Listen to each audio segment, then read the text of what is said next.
What's up, everyone? Chicago Joe here. Been a while since I've come to you with just a non-short video, and this one it'll be a shorter one, but not quite a short. It'll be a little bit longer than that. I apologize for the lateness of this, but I do want to do a Cubs trade deadline update because, as you know, the Cubs were very, very active, and I think we got a lot of pieces that are really going to help us down the stretch here.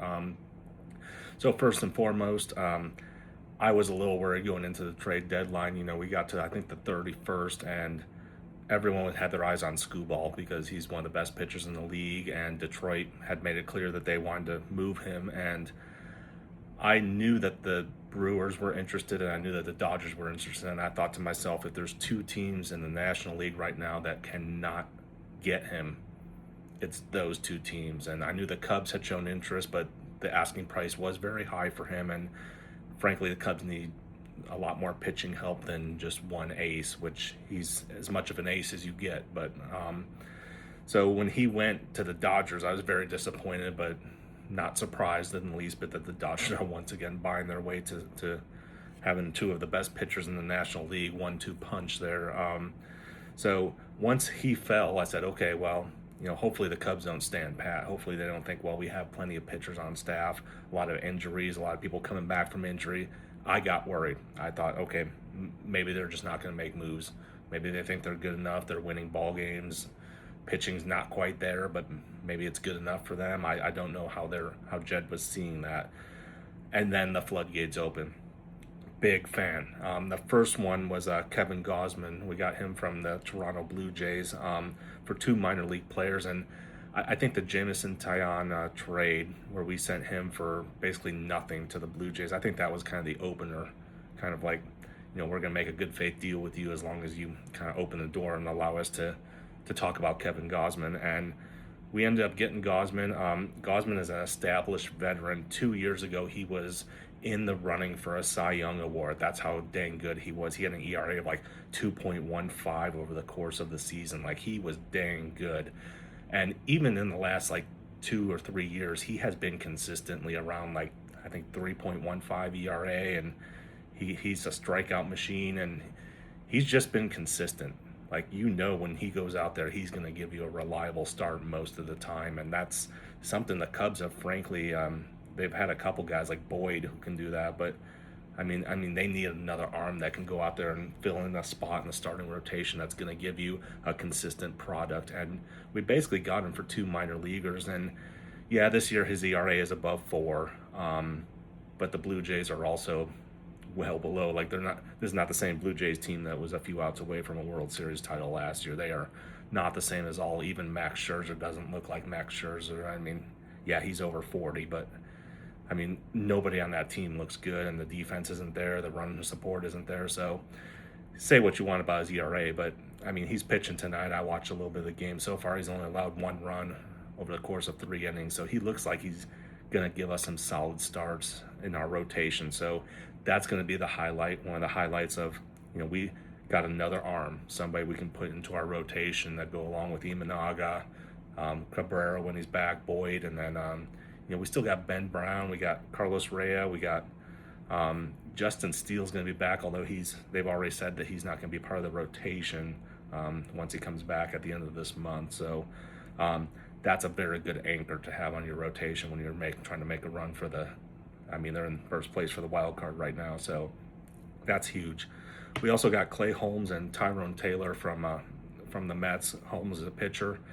Clay Holmes was, and we sent our Jefferson Rojas, our best prospect, to them.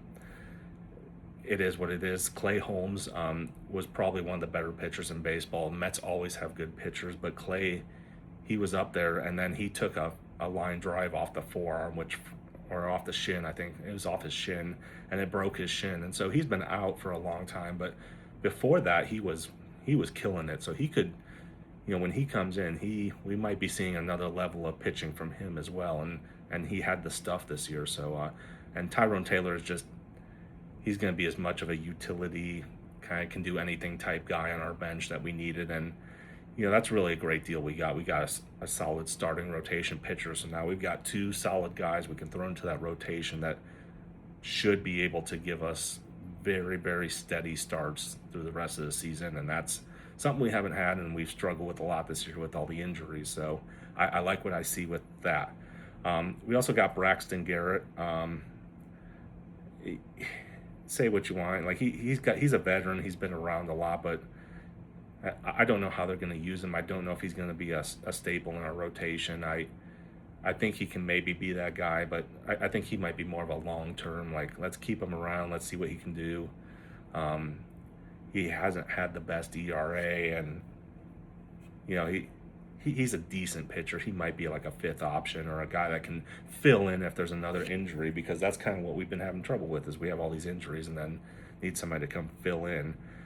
And then one of the biggest deals that we made was for Ryan Zephyr-John from the Los Angeles Angels. And we did have to give up Moises Ballesteros for that, which Ballesteros, like, even though we had sent him down to AAA and, he started off hot this year and then fizzled out, he was a future of this team. And so for them to send him away to get a relief pitcher shows you how much they value Zephyr-John. And Zephyr-John, he has 98 or 99 plus on his fastball, and he has enough stuff to be the closer.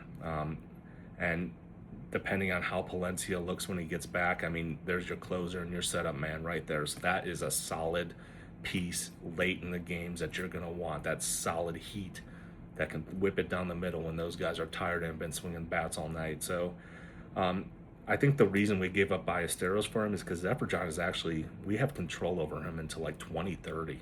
We have at least 4 years of him. So that's a really good deal. We've got a bullpen staple for the next 4 years, and it would take someone like Ballesteros. I mean, he was not really on the board to be traded, and I think when they realized who they could get for him, for a guy who they weren't really using at this current time, I think that says a lot. And we also have, and I don't know his name, forgive me, but we do have a catching prospect that could probably fill that same role that Ballesteros was trying to fill. So we had some places where we could backfill, and I think with that full team control for 4 years, I think that's going to look really, really good. So overall, I think especially when you get Steele back, you can throw him into the bullpen. He can be your kind of like long reliever.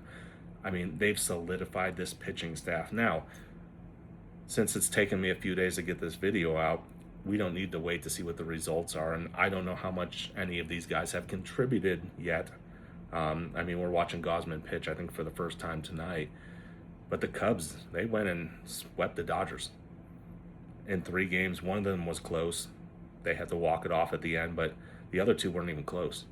And they faced Skubal in that first game, and he threw 6 innings, and they barely got anything on it. He was as good as could be, but then they tore apart that bullpen. So even the Dodgers manager was saying something about how we came up against a great team that we just didn't play right against, and we didn't come at the same intensity they did. So, and then we went and swept the Blue Jays for 2 games, which, I mean, that's is a little rougher than I thought it should have been, but it's the Blue Jays and they're in last place, and you got to win those games, and we won. And now we've got 3 against the Royals. I'll be at the game tomorrow. So, I mean, we're potentially looking at a big win streak here. I mean, we're headed down the road of another 10-game win streak here. So I like what I'm seeing. I like where we're going. We've got some more guys coming back. We got Palencia coming back. I know Cabrera's getting close to coming back if he's not back already. And then got some of these new additions, and this team is hot. And PCA is just going off. He's going crazy. Dansby Swanson's hitting home runs and going 2 for 4 on nights. And, Carson Kelly's kind of coming alive. This team's clicking at the right time, and I like what I'm seeing. So, that being said, I don't have anything else tonight. I'm not going to go into Bears or Bulls or anything.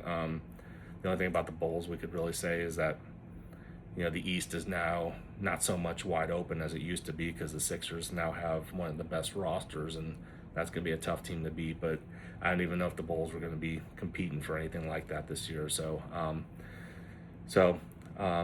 look for a short tomorrow. I'll make a short while I'm going to the game. But other than that, appreciate everyone watching, and we'll see you next time.